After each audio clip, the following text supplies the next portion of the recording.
All right, now we have joining us via Skype from Kaduna, researcher Uche Igwe. Dr. Uche, it's good to have you join us, and it's good to have you home in Nigeria. Yeah, thank you very much. All right, I know you've been following this. We've had you several times talking about North Korea and the United States.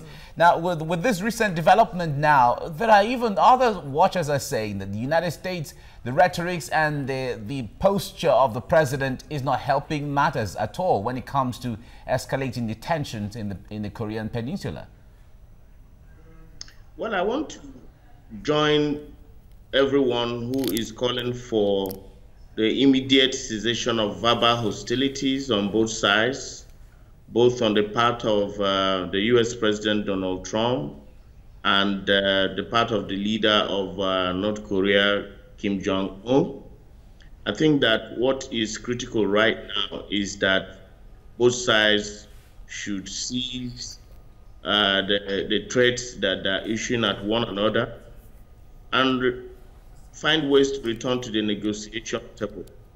Just like the Labour leader, Jeremy Corbyn of the United Kingdom, said a few days ago, I think it is important for both parties to explore opportunities for a multilateral disarmament program negotiated with United Nations in the lead. That's my sense.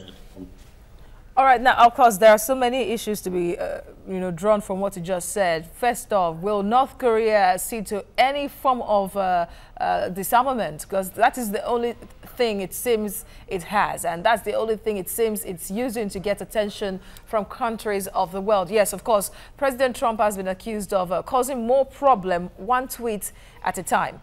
But what should be done now? Because China seems not to be pulling its weight in Asia. Russia is supporting North Korea somehow with its body language and, of course, its soft words.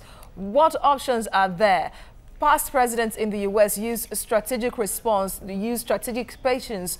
It did not work. UN has sanctioned North Korea, yet it's not working. Well, what is clear is that the loquacious nature of Trump, either by tweeting or by speaking directly to North Korea, is also very unhelpful. If we must begin to think about exploring a multilateral disarmament program, it really depends on who is around the table. I'm thinking about Japan, I'm thinking about China, I'm thinking about Russia, and then a few U.S. allies on the table. When you talk about multilateral disarmament program, it is not only North Korea alone. It must be a give and take thing, because as it's going at the moment, if these two leaders do not, if they are allowed to proceed the way they're going, it will have, you can see that there's already an implication on sports, and that is just a very minor one. There will be major implications on peace in the world, and I think that this is avoidable. The only way to do it is to find out a few allies of North Korea and allies of the North Korean leader Kim Jong-un, and of course some allies of the United States, and let's go to a round table moderated by the United Nations. Obviously, the use of sanctions as helpful as they are, cutting of oil supplies as helpful as they have been, they have not achieved much. But if we allow things as they are at the moment, if they continue, in the next few months, the world may be heading to a third world war. All right. Now, as it is, we're not hearing so much from the allies of the United States so far. It seems everyone seemed to be concentrating on their domestic issues, from Germany to the UK to France and the others. But all right, I'm going to continue this question, but let's go on a break. My producer said we have to go on a break now, so let me put you on hold. We'll come back to dwell more on this. Stay with us on TVC Breakfast.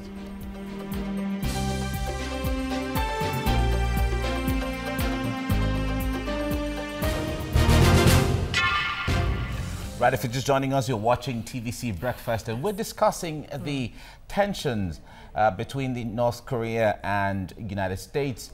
And we're trying to see the implication of all of that on other countries around the world. We have joining us on Skype from Kaduna, a researcher, just got in from the UK, Dr. Uche Igwe, discussing this with us. Now, Dr. Igwe, I was asking earlier, but keeping all that aside, North Korea, from the reports we got, has started moving warplanes to the East Coast. Frankly, the issue of negotiation and going back to the discussion table and all of that is something everyone has been talking about all the while, and that seemed not to be working, just like my colleague Azizat had put earlier. Are we really seeing Third World War in a build-up? Well, it is clearly in a build-up. Whatever you see North Korea doing is a show of strength. As you also were a few days ago, U.S. warplanes were also flying over the Korean Peninsula, obviously in a show of strength. And this is really natural because the two countries have been boasting, in the last few weeks about what they can do and not do to one another. But I think that it is incumbent on the allies of the two countries who obviously understand the implication of going to war, to call on the two leaders to cease whether verbal hostilities or any form of show of strength, forthwith. I mean, this is an urgent issue.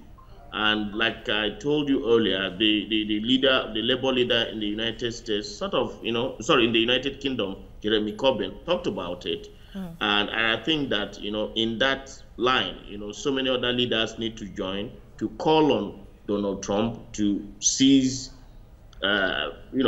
social media hostilities and all forms of verbal hostilities at the moment, and also call on Kim Jong-un, to the South Korean leader, to also cease hostilities, because there will be implications on the world, and the United Nations must step up. Yes, they have issued sanctions, but again, what is important here is that the United Nations must seem to be neutral and also to be pursuing peace. I think it is the United Nations that should also join the call for a multilateral disarmament program. And, the Security Council, for instance, should constitute, the countries involved. Maybe about 5 to 6 countries, 3, run from both sides could be a way to go. This is urgent. This is urgent. It's something that needs to have happened yesterday.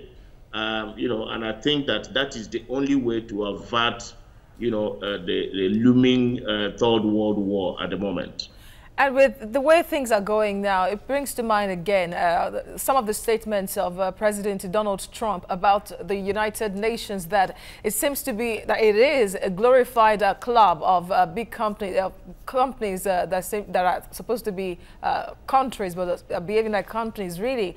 Because now that this is happening, what would you have expected the United Nations to do that would take hold? Because the sanctions it has put in place in the past, the one it's just put in place somehow are not binding. And then you see countries like Russia, China, US showing their power, their veto power in almost all the discussions at the UN. I think that the United Nations Security Council should announce the countries that will constitute, the roundtable for the negotiations for the multilateral disarmament program. I think that is the only thing they need to do at this time. Yes, we know the constitution those who constitute members of the Security Council, we know the voting power issues, but this time is the time to pursue peace. This is a time to constitute a group of interested nations to come around the table to negotiate for peace through, a well-negotiated disarmament program. There is nothing more to do. In my view, the United Nations, before now, have exhausted all opportunities for sanction, and it appears it's not working. So they must try something different. Well, it's in the hope of everyone that this doesn't degenerate into Third World War. Thank you for your analysis at this time, Dr. Uche Igwe, researcher. You joined us from Kaduna. Thank you. Thank you. I appreciate it.